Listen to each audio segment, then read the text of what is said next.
Hello बच्चों, आज की कहानी बहुत खूबसूरत है, इसीलिए चैनल को सब्सक्राइब कीजिए और वीडियो को लाइक कीजिए और स्टोरी को सुनिए। मेहनत का हिस्सा। राधा, ओ राधा, अरे भाई कहाँ व्यस्त हो? अरे क्या हो गया, क्यों शोर मचा रहे हो? आज ऑफिस से आती आपको पता तो है खाना बनाने का समय है। रसोई में थी और कहाँ जाऊंगी। आप बड़े खुश दिखाई दे रहे हैं आज, क्या बात है? राधा, आज बड़ी जीजी का फोन आया था, कह रही थी 2 दिन बाद की ट्रेन से भोपाल आ रही है। अरे वाह, ये तो बड़ी अच्छी खबर सुनाई आपने। 1.5 साल हो गया जीजी से मिले हुए। मैं अभी छोटी और माँ जी को भी खबर देकर आती हूँ। पति श्याम की बात सुनकर राधा उत्साहित होकर देवरानी सुजाता के कमरे में जाती है। सुजाता, बड़ी जीजी आ रही है 2 दिन बाद। तुम्हारे जेठ जी के पास फोन आया था उनका। अरे वाह भाभी, सच में जीजी से मिले तो बड़े दिन हो गए थे। ऐसा करते हैं, उनकी पसंद की साड़ी और शॉल ले आते हैं। आज जीजी आई थी तो माँ जी का बड़ा मन था उन्हें पायल देने का, तो इस बार मैं पहले ही लाकर माँ जी को दे देती हूँ। अपने हाथ से देंगी तो उन्हें अच्छा लगेगा। ठीक कह रही हो छोटी, इतने दिन में जीजी आ रही है, अब हमारा भी तो कुछ फर्ज बनता है ना। दोनों देवरानी जिठानी ननद के आने की खबर सुनकर बड़ी उत्साहित थी। उनके आने से पहले ही दोनों ने उनकी पसंद का खाना बनाया और तरह तरह के उपहार लाकर रख दिए। 2 दिन बाद तय समय पर ननद सुषमा घर आ गई।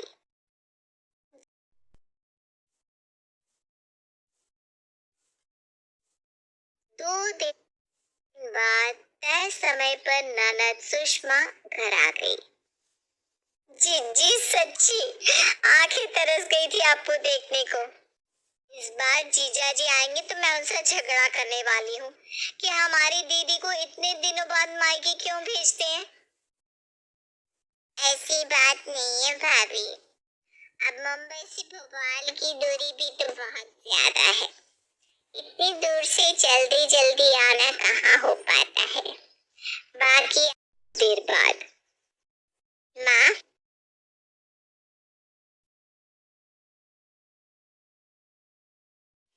तुम तो बहुओं के साथ ऐसे खुश हो कि तुम्हें कोई फर्क ही नहीं कि बेटी कहाँ है, कैसी है। अरे बेटा, ऐसा क्यों सोचती है? माँ का मन तो हमेशा अपने बच्चों के साथ ही होता है। माना कि मैं अपने बेटे बहुओं के साथ खुश हूँ, लेकिन इसका मतलब ये नहीं कि मुझे तेरी कोई चिंता नहीं है। रहने दो माँ, मैं सब समझ रही हूँ।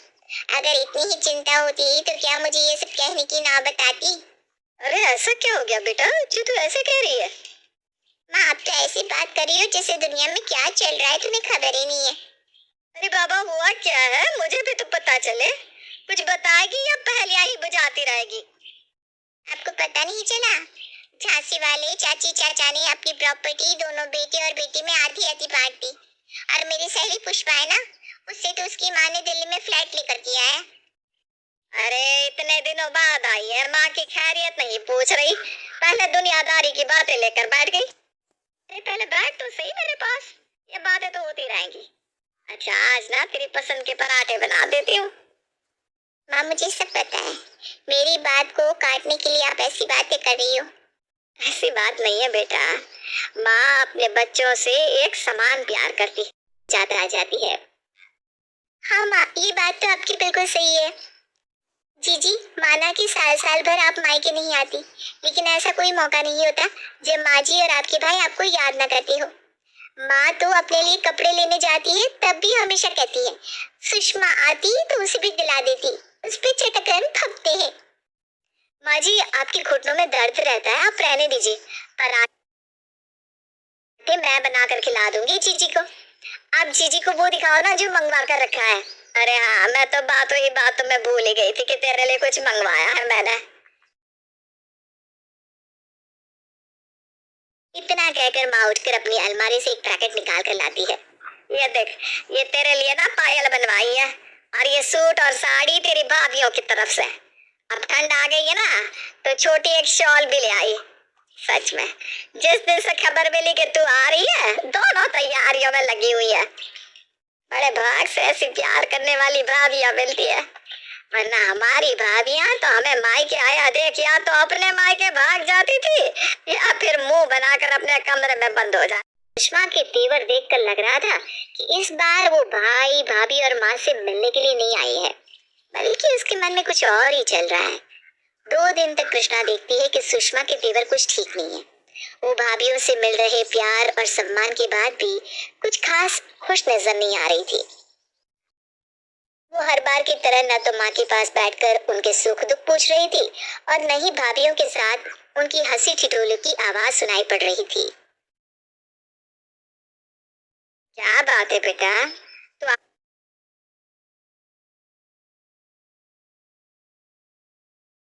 आती थी तो घर की रौनक बदल जाती थी। रात के 11 बजे तक तुम तीनों ननद भाभियों की हंसी की आवाज सुनाई पड़ती थी। इस बार तो तू जैसे सबसे कटी कटी सी लग रही है, मेरे पास भी नहीं बैठती, न जाने किस सोच में गुम है। घर पर सब ठीक तो है ना बेटा? दामाद जी और बच्चे सब ठीक है ना? माँ किसके पास बैठूं? आपसे अपने मन की बात कहने की कोशिश की तो थी, लेकिन आप बदले में अपनी बहुओं के गुण गिनाने लगी। सच्ची बात तो ये है माँ कि शादी के कुछ सालों बाद बेटी अपने मायके में मेहमान या बाहर वाली बन जाती है। न मेरा यहाँ कोई अधिकार है न अपना है, सब कुछ आपका और आपके बेटे बहुओं का है। गलती हुई जो मैं आ गई, अब से मैं भोपाल की शक्ल भी नहीं देखूंगी। मुझे समझ में नहीं आ रहा आखिर कष्ट क्या है तुझे?